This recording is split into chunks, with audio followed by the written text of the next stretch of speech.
Now, if there are no questions yet, I can maybe just start talking about some stuff, and then the questions will come. I remember last time there were some people mentioning how to. I talked about how to study, and I also mentioned how to take information from songs that you're actually practicing. And I've thought about that a little more. And the thing is, when you practice, let me get a guitar here. This one is not hooked up to anything, so the sound, you won't hear much of it. This feels better, by the way. The thing is that when you're practicing, what gets overlooked, I think, a lot is simply just rhythm. So rhythm is so much, so important. And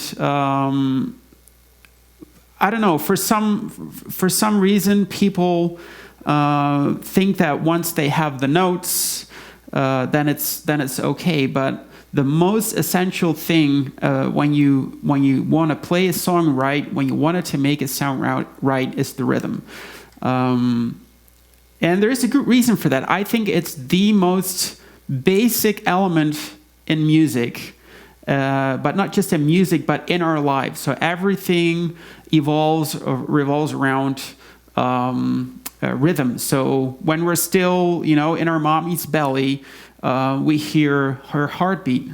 That's when we start hearing things, that's the rhythm that we hear, the heartbeat. In daily life, everything is about rhythm. We get up, we eat, we go to school or we go to work, then we come back, we eat, we do some things, we like things in a certain order. And the more, we're in tune with our life's rhythm, the better we do. And so rhythm is, in its broadest sense, a part of our lives, which is super important. So with a song, I've noticed that, when you look at old recordings, like 60s, 70s, and before that, it was not uncommon for musicians to leave mistakes in a recording, mistakes as being sort of like the wrong notes. But the feel and the groove of the recording would be so awesome. And these days, there is more of a sense that you should have the perfect recording, which means perfect. Every note should be perfect. The rhythm should be great. And I think because of it, sometimes recordings that are actually have a much better feel and groove to them are sacrificed in order to do the other thing. So, and that's something to consider. I personally, I've listened to many recordings where there's, stuff going on that's, if you're like very critically listening to it, is not always harmonically like correct or something like that. But who cares? It's so awesome to listen to. And I think when you're learning how to play a song, that's an approach that you should try to take sometime. So instead of focusing on, well, I have to play this chord exactly right and that, and my fingers have to be, there and there, that's important too. But the most important thing about the song is the groove. So if you lose the groove, you lose your audience, in my perception. On the other hand, if you're completely into it and you're jamming or soloing or picking or whatever, and there is a couple of dead notes or wrong notes in there, it doesn't really, nobody really notices it, because you're in that groove, that's the feel of the song, so you can still swing along with it. So I think if you're going to be practicing something, practice it sometimes for the perfect notes, but also practice it for the perfect groove. And then you let go of the notes a little bit, and then you really give priority to the rhythm, to the feel of it. So now let's see, probably some questions by now. Let's see what we got. Okay, when and why did you come up with the idea of making tutorials? When, that would probably be in October 2010. Well, the idea originated a bit sooner, but that was the month in which a student of mine told me, "Hey, dude, you should put some of your lessons on YouTube because I think you would be good at it." And because he was apparently enjoying his one-on-one lessons, and he thought it would be great if I would do that online as well. And I don't know. I guess I was kind of like, well, I can give that a try. So I did. So I created my channel, uploaded my first video on October 20th, 2010. So in Europe, that would be 2010, which is pretty cool. By accident, by the way. And that was a backing track. And I think after a couple of months, I got the guts to actually do a lesson. Not one of my best lessons anyway, but you got to start somewhere. So that's kind of how it started.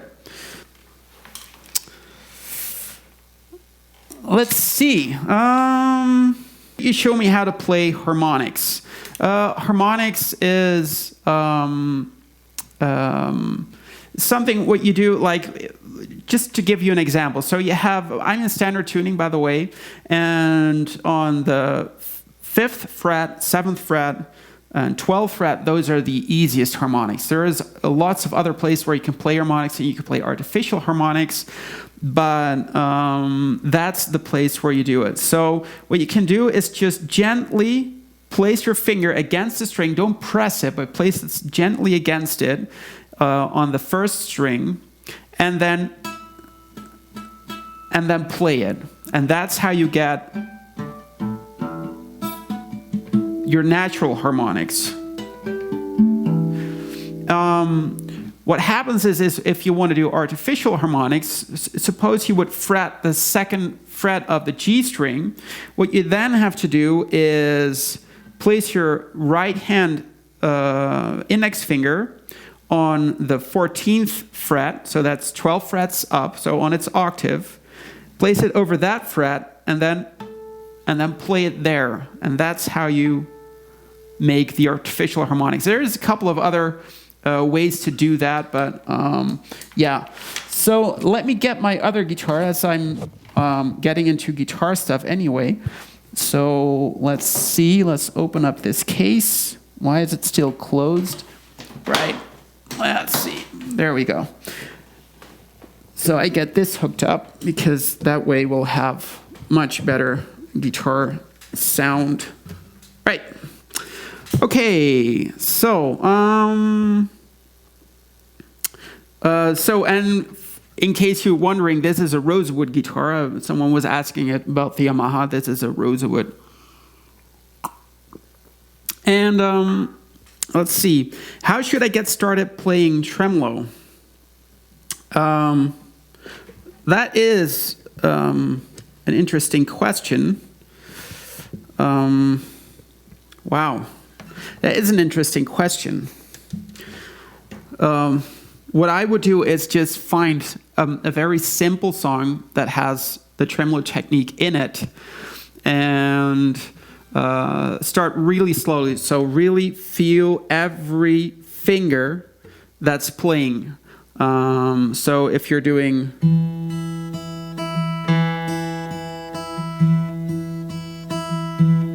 And then making sure that that you're playing it evenly, so everything is just as loud, that you feel that it's fluent. Personally, probably you don't necessarily have to, but it does help if there is someone to give you some guidance on the advanced techniques. Now, you can figure out a lot on your own, and a lot of people actually do. So it's not a necessity, but for some people, it can be handy to get some guidance. And I don't necessarily mean me, but I mean simply a local teacher. Let's see. Which is the most difficult song you played on guitar? The most song. Wow. That's a tough one. For me, the most difficult song on electric guitar was probably Passion and Warfare by Steve Vai. The most difficult song on classical guitar was what's it called? La Cathédrale. And then the last part of it, so the fast part. And I think I don't know what the hardest thing was on steel string, actually. I'd have to think about that. Probably Tommy Emmanuel's song. I think maybe Endless Road, something like that, or Son of a Gun, which was very fast finger picking. Let's see. Oh, thank you, Eddie. I mean, I'm kind of guessing that you mean that it's good streaming quality. Yeah, I'm trying to do it right. Let's see. Can you do more classical tutorials like Romanza? Yes, I can. There's a couple of classical songs that I would like to do. I would like to get into it more. The problem is at the moment I'm so busy with some things that it's hard to find the time to really study stuff. And for the classical stuff, because it's not I didn't grow up playing classical guitar, so it's something I do in between things. So I'm not a real classical guitarist. So I really have to sit down for those songs and learn them. But they're definitely coming. Oh yes, I see here. Yeah, you can 4K live stream too. If you want to do 4K live streaming, you need expensive gear. It's not just your internet that needs to be super fast, but you need super fast encoders, which means pretty hefty computer for that. You'd need an in and out box. So 4K streaming is not that easy. And I think that even YouTube cannot. Well, maybe it can. Well, anyway, let's see. Which languages do you speak? I speak Dutch, English, little bit of French, and some German, and Spanish. That's just about it. So 5, just about. When using a capo, how do you measure the new key to which the capo changes?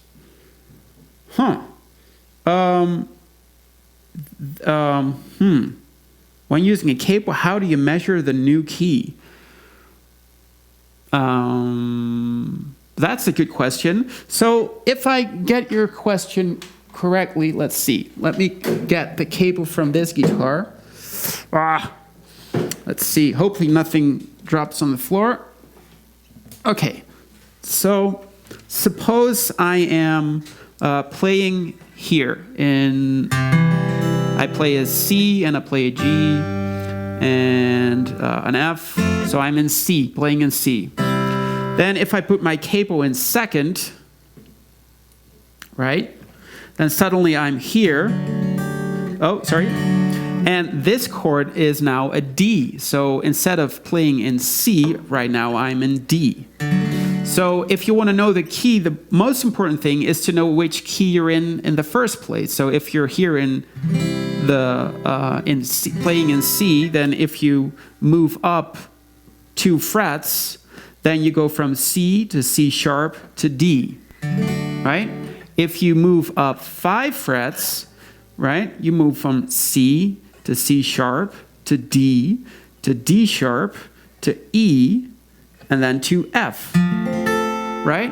So that's how you kind of can measure in which key you're in.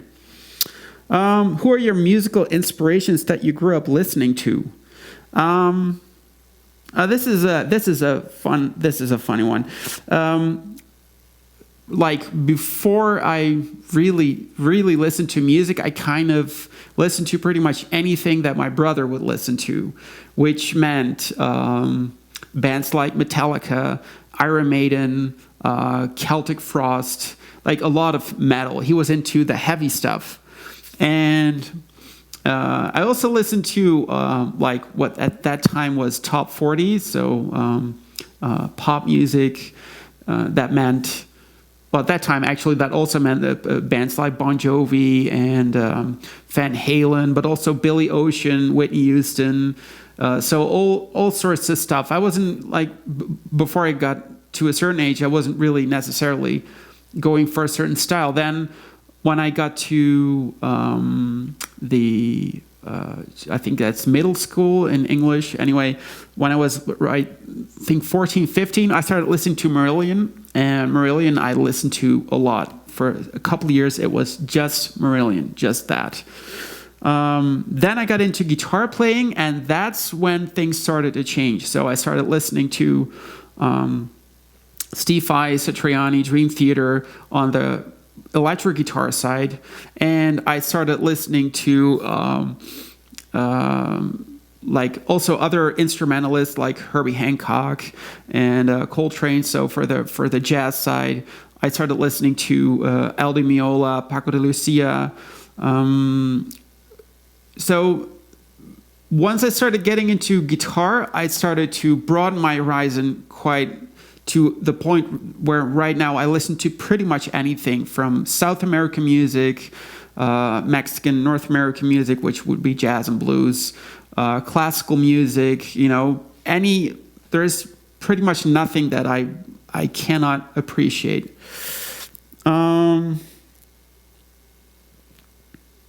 Let's see. Are there any guitar techniques you'd like to improve or learn? Yes, there's definitely guitar techniques that I would like to improve and learn. I had set myself a goal. I'm never going to make that goal, but I had set myself the goal to really learn to play percussive fingerstyle guitar, like really good. And I was going to do that starting last year, April. I would arrive in Canada and I would start learning how to play these techniques. And I've learned them to some extent, but there's a lot more that I have to do there. So, but I've just haven't had the time to do it. But if there's anything that I would want to do next, it's all the techniques that are related to the percussive fingerstyle guitar genre. So all the Mike Daw stuff, or your stuff for that matter. I mean, I will definitely use a couple of your songs to get it right. Let's see.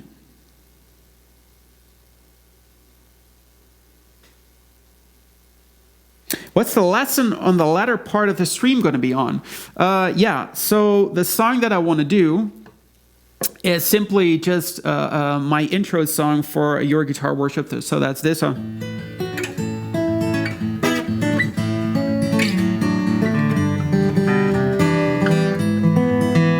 And that in repeat. So it's I'm really cold, by the way. I'm in my t-shirt. I didn't want to put on the same pullover again and again. So, and it's quite cold in the basement because here in Canada it's kind of still winter. Let's see. What are we looking at more? Oh yeah, so that was that one. Is there any reason? Is there a reason why sometimes when I play my finger feel heavy, slower, but sometimes it feels more fluent? That can be related to several things. For instance, now my hands are a bit cold, or actually they're quite cold. So my fingers feel slow and I just cannot use them the way I would like to use them. And that's the problem with it now. It can be that you need to warm up a little. Maybe you haven't played a lot in the past week or something. I mean, if I don't play for a week and I start playing then, my hands don't do what I want them to do. So it can be multiple reasons when it comes to that.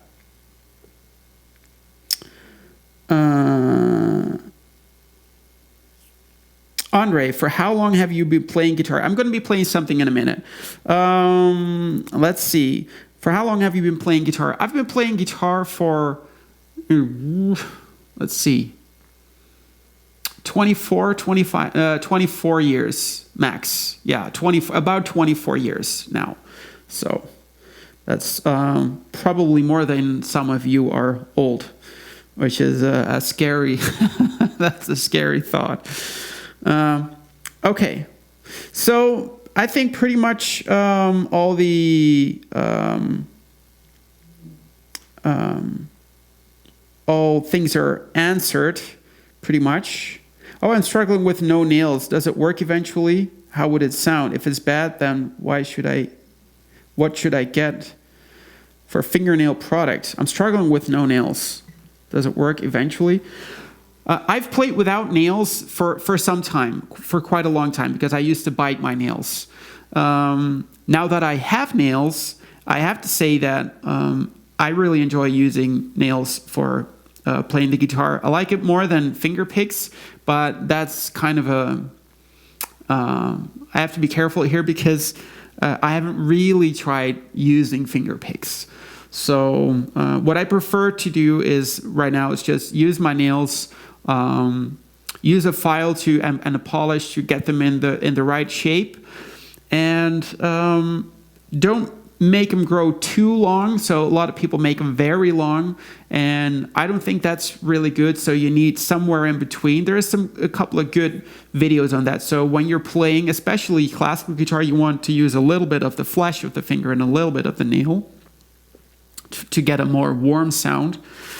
And yeah, so it does help. So it does pay off, but probably takes some time to get used to.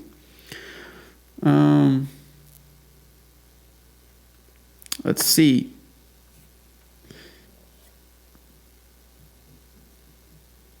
All right, how to improve speed while playing. This is one of the last things I can answer right now. So how to improve speed while playing. The most important thing about speed, and a lot of people forget it, is to know what you're playing by heart. And know it through and through and through. And doing it preferably exactly the same every single time. So when I play a fast solo, I use the same finger on the same fret every single time. I play it with the same down and up strokes if I use a flat pick every single time. So everything is set. Even if I'm improvising, the licks I play there probably I use because a lick is kind of a little piece of solo that and you can use as a building block for your solos.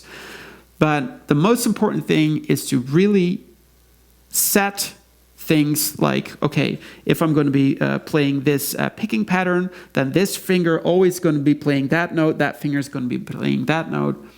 Repeat it slowly, get it into your fingers, and then at some point you're just going to be able to dream it and then, speed it up. But those are really important steps. Most people that said to me, I cannot play that fast, once we made sure that they learned these things by heart and do it exactly the same every single time, usually it was all good. So, all right.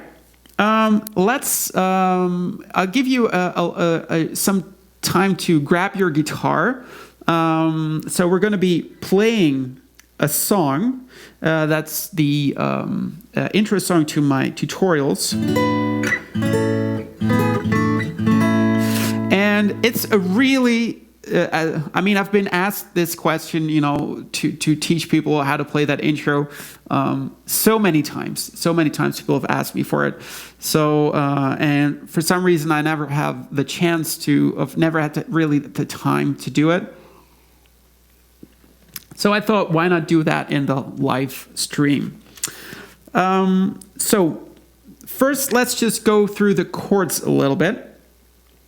And the first chord is you put your little finger in 12th position of the B string, your middle finger in 11th position of the G string, and your ring finger in 12th position of the D string, right? And the strings we're going to be playing are the A, D, G, and B. string. Right? All right.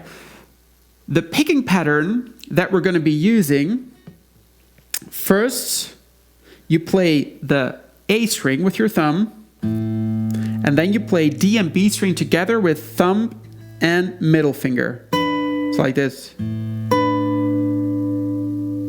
Then you play that A string once more with your thumb. Then you play the G string with your index finger. And then you play the D string with your thumb. It's like this.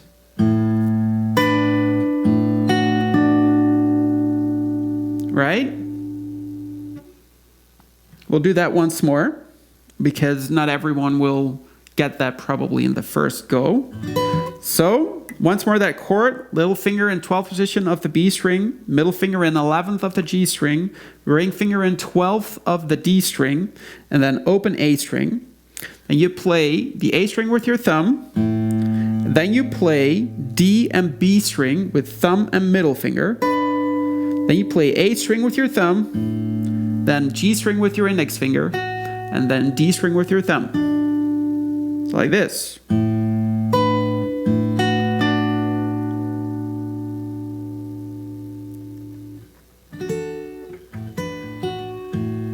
Oh, now I forgot it. Right, that was it. Right. So the second chord that we're going to be playing is this one. And that is middle finger on 10th position of the B string, index finger on 9th of the G string, and ring finger is on 11th of the D string. And you play A, D, G, and B string. Right? So, and when we drop into that chord, you start with A string and B string together. Then you play D string with your thumb and then G string with your index finger. It's like this.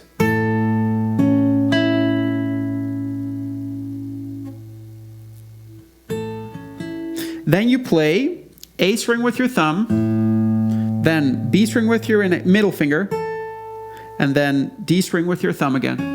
Like this.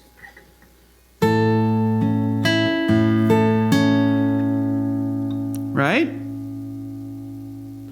So from the start, slowly, we will play this.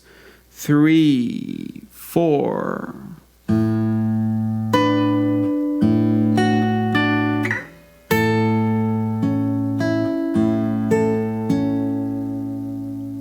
Right?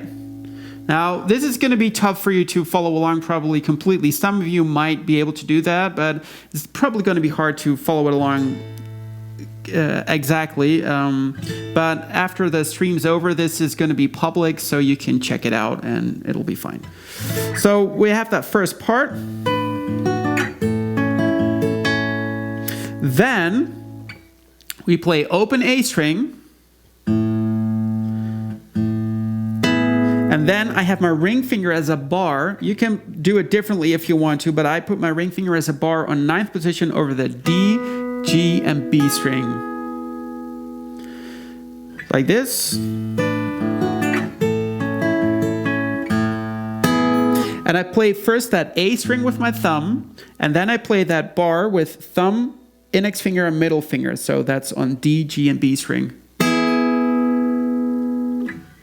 So together, 3, 4.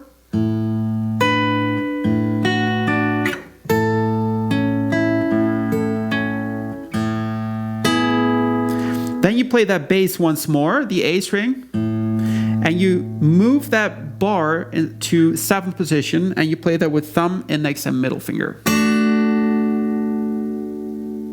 Right? It's like this.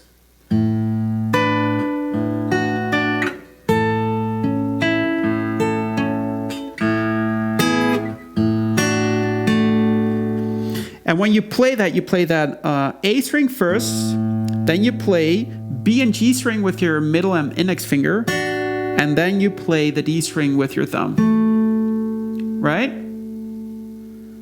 Right, and since this is live, it's, by the way, very interesting to see that the chat has died completely, which is a good thing. It's I kind of imagine like all people sitting in their rooms, you know, with their guitars, like trying to follow along. That's really cool. So let's do this once more. I explained these chords that we've done so far.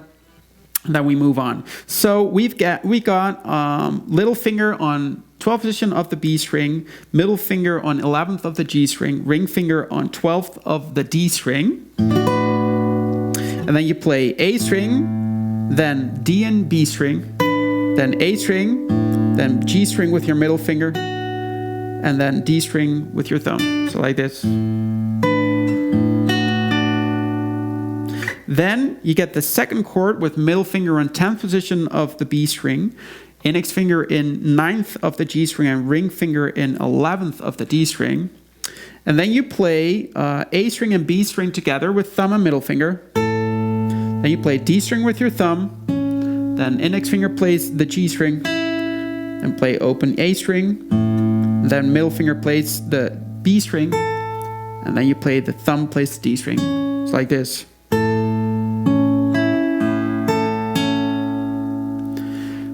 Then we get that bar on 9th position of the D, G, and B string. So you play open A string. Then you play that D, G, and B string with thumb, middle, and index finger. Then you play that bar in 7th position, and you play open A string. Then G and B string with your index finger and middle finger. And then you play thumb plays the D string. It's like this. So like this.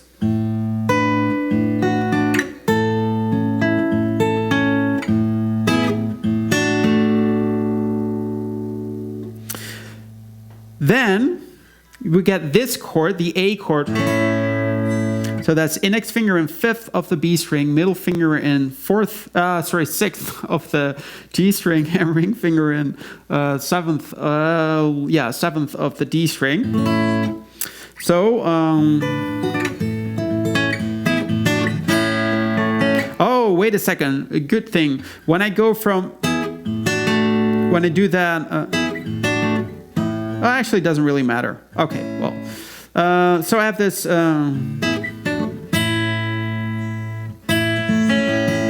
Yeah, so here, that index finger, middle finger, ring finger. There you play, thumb plays the open A string, and middle finger plays the B string. Then you play D, G, A, B, D. So 1, 2, and 3, and 4. What is good to know is that in this part, the middle finger just simply plays the B string, index finger plays the G string, and the thumb plays the D and A string. So that makes it maybe a bit easier. It's like this. Right? So again, 3, 4.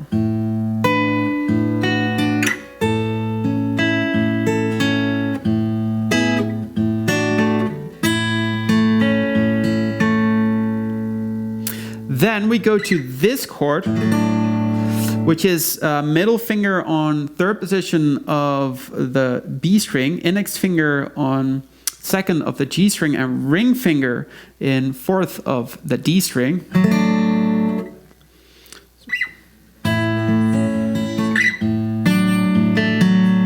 So what you play is... So there you just simply play the same picking pattern as that we played on the first chord. So you play A string, then D and B together, then A, G, D, B, A. Sorry, that's wrong. So that's A, then D and B string together with thumb and middle finger, then A, G, D.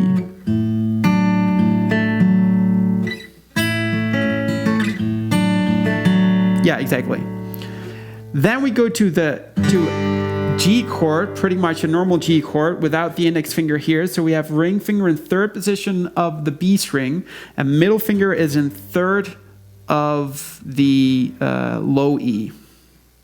So I have the...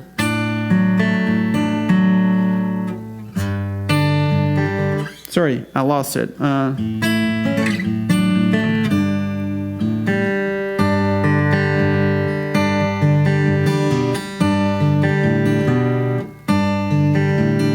Yeah, so that part with the G string, you play E and B string together with thumb and middle finger. Then D with your thumb, and then G with your index finger, like this.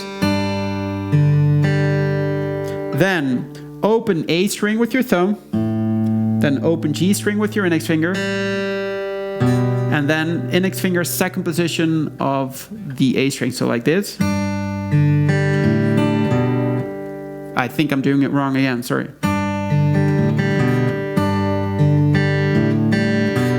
Yeah, so we get that. Sorry for this. I just play this normally, I don't know, without thinking about it. Now I have to explain it, and suddenly I'm like, how do I do that? So that's awkward. So that G chord, so you play E and B string together. Then you play D string, G string, then A string open, G string, and then second position. Yeah. So let's try from that A chord, so not completely from the beginning. So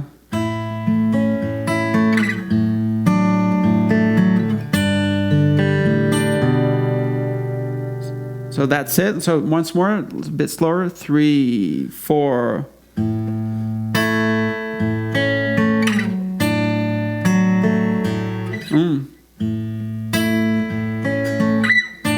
Sorry. This is... Oh, God. What did I get myself into?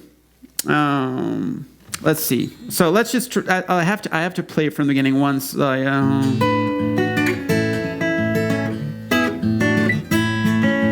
Right, and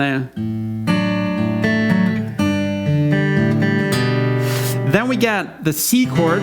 So that's C at 9. So that's ring finger in third position of the B string, index finger on second position of the D string, and middle finger is in third position of the A string.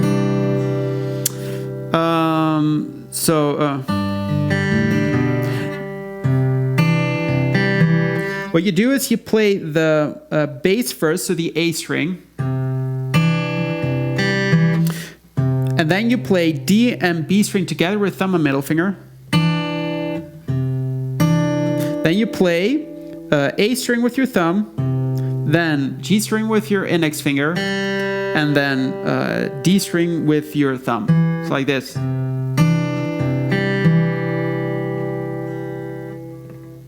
So like this.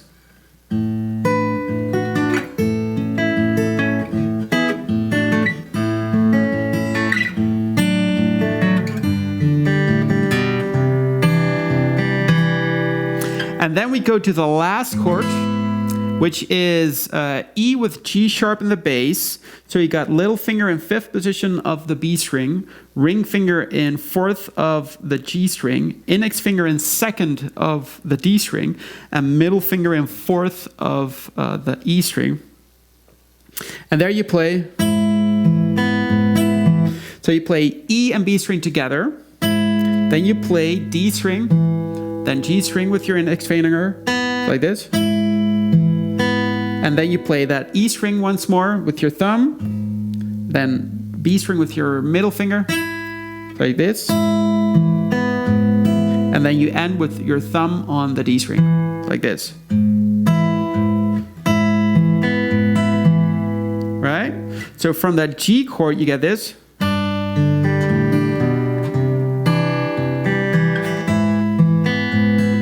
And the only thing that you have to do now is just start all over.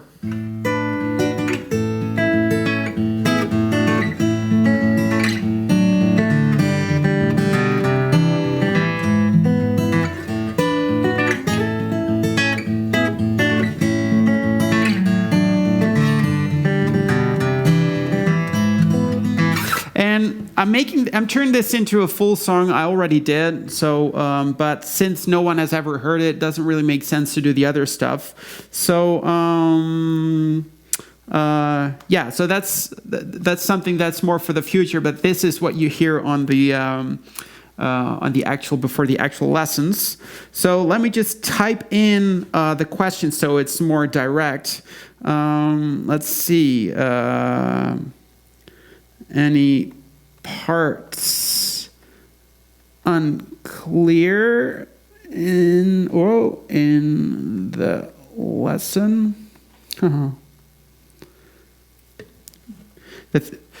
The thing is I have to kind of ask you via the chat because I thought it was a good idea to put a 30-second delay on the stream, which is not practical. So I'm not going to be doing that next time. I thought it was just a delay in the beginning, but that's of course strange thinking. So, but I thought it was just handy that I thought it would just start a little later, so it would just turn on streaming, then it could sit down, and then once I sit, then it's going live. But apparently it doesn't work like that. So let's see. I know there was a couple of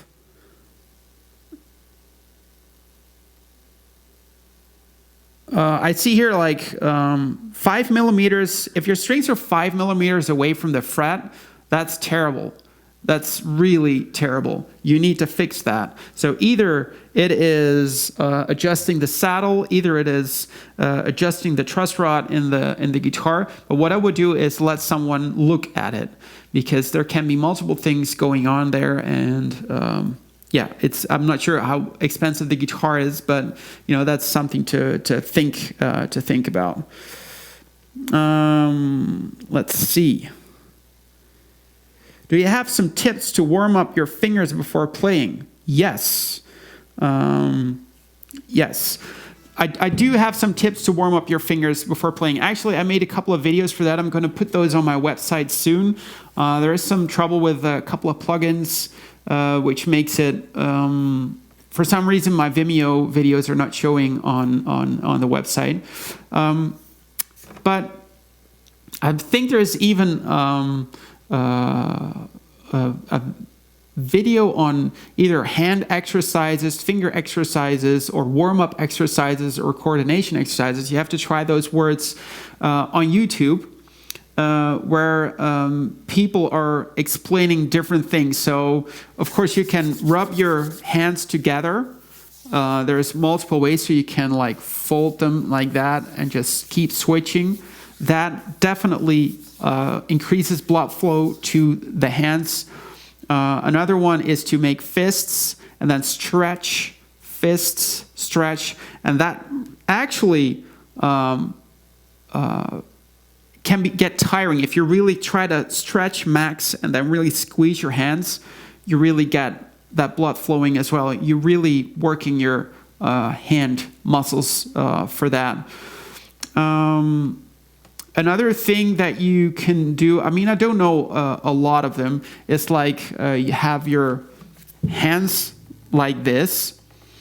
And what you do, maybe, I'm not sure if you can see it like this properly, but what you do is you have your fingers like this, and you go, your right hand index finger goes over the left. So like, and then under, and then you do it the same for the middle finger, same for the ring finger.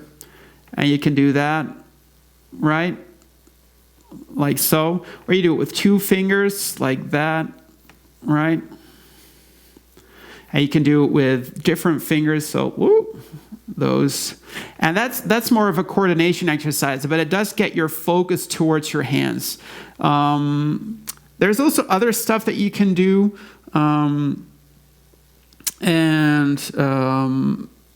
It kind of, I'm seeing the chat here, so that distracts me. I shouldn't look at that chat when I'm trying to explain stuff. But anyway, but those are kind of things you can do. I'll try to, hopefully this week I can put that stuff online, and then I'll put the link on my Facebook, on my Instagram. So if you guys are not following me on Facebook or Instagram yet, then it's a good place to keep track of what I'm doing, because whenever there's this new stream coming, I put it there. When it comes to that, Hunter, is it true that you're going to do live streams every day? Actually, that is true. That is true. My goal is to be streaming every day until the end of my crowdfunding campaign. So I'm still crowdfunding on Indiegogo. If you guys would like to help me out, share the crowdfunding campaign again on your Facebooks or whatever. Share it with friends. I don't know. In the beginning, it went like a rocket. We went to we're at 2,800 now, but it's kind of fallen. It's kind of in its calm waters now, and it would be awesome if we could at least go past the $3,000 mark. Of course, it would be awesome if we would get to 6,000, which is the goal. But I'm happy with all the stuff that has already happened. So I don't want to sound greedy or anything like that.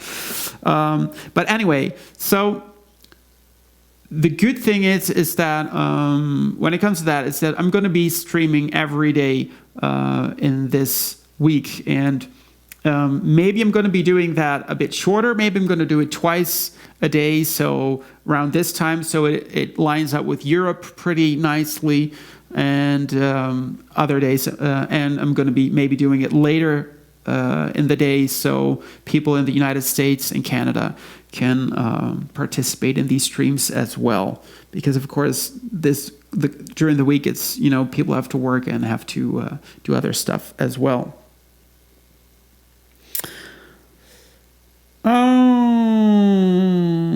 Let's see.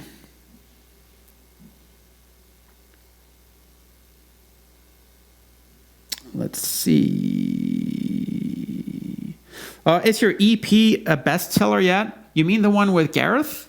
No, the EP with Gareth is not a bestseller yet. It's done quite okay, I think, for two guys just doing stuff on YouTube. But at the same time, I kind of expected it to do better, especially given the fact that Gareth had so many subscribers. And that, but no, it's definitely not a bestseller yet. Would be nice, though. Would be nice. Can you play some lick using the natural minor scale? Yes, I could. Let's see. So that was the live stream. Will you make a video how to play Love Yourself by Justin Bieber, arranged by Peter Gergai? Well, I already did one Justin Bieber video. For now, I think that's more than enough. Maybe next year another Bieber video, but I'm not necessarily a fan of Justin Bieber. I'm not saying I disapprove of him or something like that, because I kind of don't get the. There's a lot of, I don't know, like in every conversation, if it's not totally not Bieber related, it's like, well, I'm glad Justin Bieber is not here, or, well, at least it's better than Justin Bieber, or, I'm not one of those guys. So, but I'm just not really into his music. So probably the answer is no. Let's see.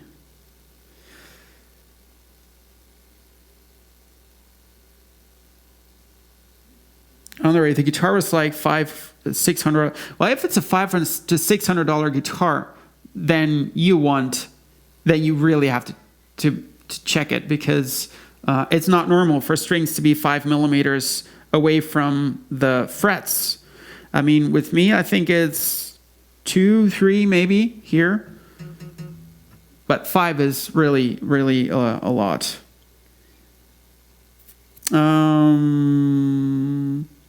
Let's see. Hi, is there any ways to learn playing by ear? Yes, there is.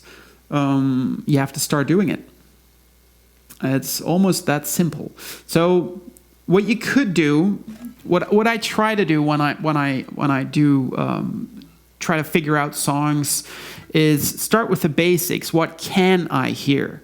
And usually we hear the low end and we hear the high end. So we hear the bass notes.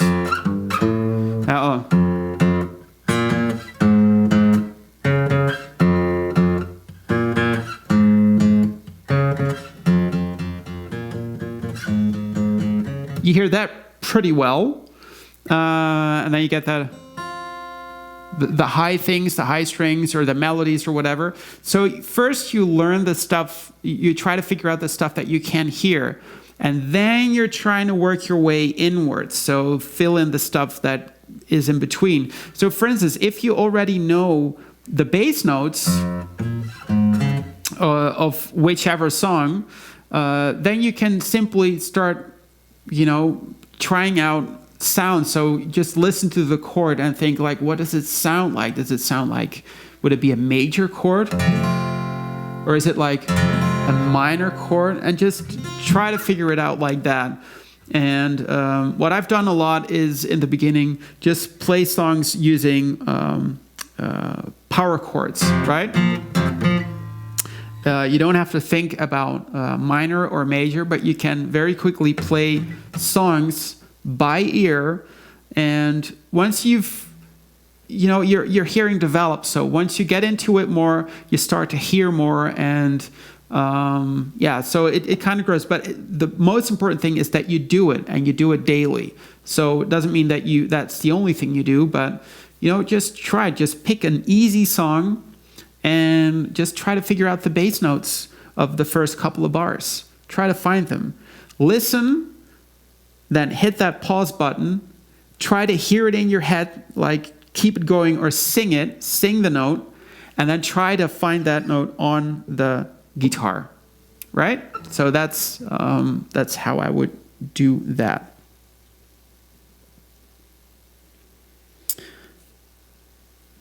Danifer, well, you're welcome. Well, if you can follow along, that's the most important thing. I mean, I didn't understand much Spanish when I was cycling through Spain, but, I got where I needed to go. And when I asked for directions, I was able to understand people. So, that's definitely good enough. Yes, Yomasi, I did say some things about your guitar problem. So what you just have to do is just check the stream once it's over, and we're good to go.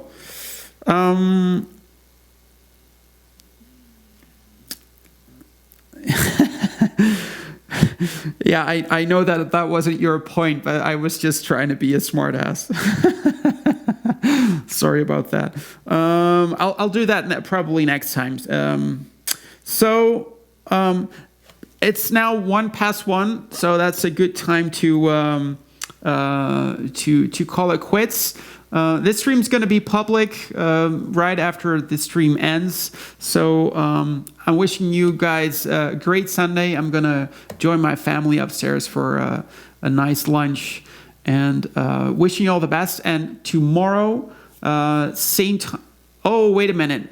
Tomorrow I might not do that at the same time. I'll have to check, because tomorrow, because my wife's pregnant, so we're going to have a second baby, and tomorrow we're having a very important appointment for that. So, 1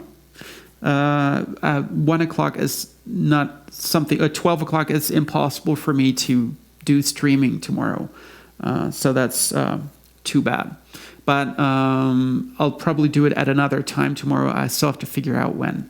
So, okay, so that's pretty much it. Love you guys. Follow me on Instagram, Facebook, Twitter, all those places. Share the Indiegogo stuff on your, with your friends. If you want to make a contribution, that's awesome. If you already did, that's also super awesome. Sharing is great. Whatever you can do is fine. Wishing you a great Sunday, and see you next time. Bye.